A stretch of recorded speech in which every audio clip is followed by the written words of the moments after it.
Bonjour tout le monde. Protection hivernale des arbres fruitiers. Ça, c'est la première partie. Je vais faire la seconde partie quand on va être rendu un petit peu plus loin dans la saison. Là, on est le 20 septembre. Donc, ici, j'ai un porte-greffe.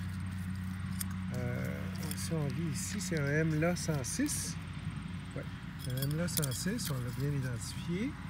Et on a greffé un ambrosia dessus. Je ne sais pas si vous voyez bien. Donc, il est bien greffé. La greffe est là, le point de greffe est là, ça a bien pris. Donc, on est en ligne.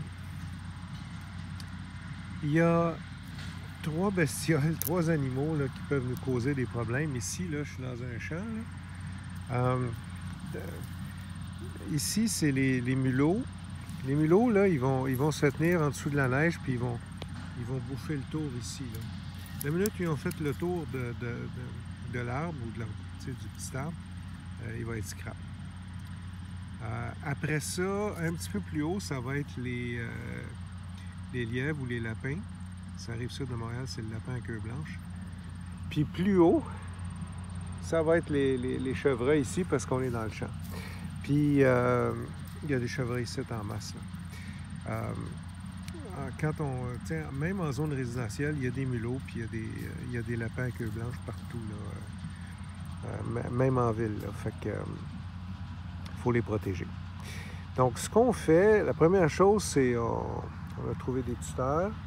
On plante un tuteur, des tuteurs de 4 pieds, rentrer un pied dans le sol, fait qu'il reste 3 pieds sortis. Des tuteurs minces, puis quand les feuilles vont être tombées, je vais installer un grillage, comme ça ici. Ça a l'air, je vais dire, 3/16e de pouce, c'est très petit, peut-être 2-3 mm là, les mailles. Il se vend des spirales, mais j'aime pas ça parce que ça garde l'humidité. Ça ici, évidemment, l'humidité ne reste pas dedans.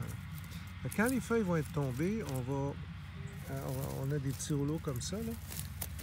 Puis ça, on va les mettre là. On va creuser ici. Là. Puis on va aller à côté de ça. Tiens, on voit les racines sont là. Si vous voyez bien.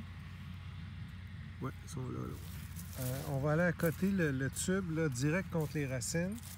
On va protéger la plante au complet. Fait que ça va la protéger des mulots dans ce coin-là, puis des lièvres dans ce coin-là. Puis les plus grands, ben on va faire des rouleaux plus grands, puis on va protéger la tige principale au complet.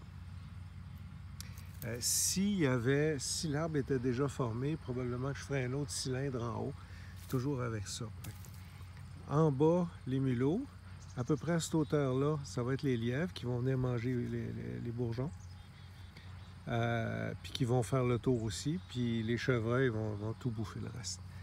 Tant qu'il reste de la bouffe tout le tour, là, ben du trèfle, les chevreuils vont manger ça, mais cet hiver, là, ça c'est de la bouffe de survie pour eux autres. Donc, on a commencé à planter les tuteurs, on les plante tout près des arbres. On a commencé à planter les tuteurs, vous les voyez. Puis après, on va entourer selon la hauteur, la longueur là, que la greffe va pousser. Là, on va entourer tout ça de petites cages comme ça. Étant donné qu'on est dans la pouponnière ici, c'est pas très grave.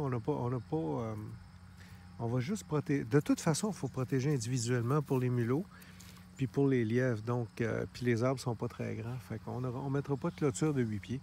Mais dans la future forêt nourricière, il va y avoir une clôture de 8 pieds, mais ça va quand même prendre des protections individuelles comme ça pour la base des troncs, surtout pour les mulots. Un mulot, ça peut ronger là, 6 pouces, un tronc de 6 pouces de diamètre, ça peut faire le tour, il n'y a pas de problème. L'avantage de ça, c'est que quand on le fait, il peut être petit, relativement serré. Il ne faut pas que le mulot passe par ici pour aller gruger le tronc. Là. Puis en grandissant, si on fait assez de tours, ça peut, tu sais, ici, le petit cylindre peut grossir avec l'arbre. Tu sais, on le lousse un peu, là, puis il peut grossir avec l'arbre si on fait assez de tours. Ça, c'est pour notre pouponnière, là, mais nos arbres dans le champ vont avoir quelque chose comme ça en permanence. Là. Ça va être une protection anti-mulot. Donc, c'était la première partie. Probablement dans un mois ou deux. Là. Quand les feuilles vont être tombées, on va installer nos grillages. Puis, ben, si j'y pense, là, je ferai une autre vidéo pour vous montrer le résultat final. Merci, au revoir.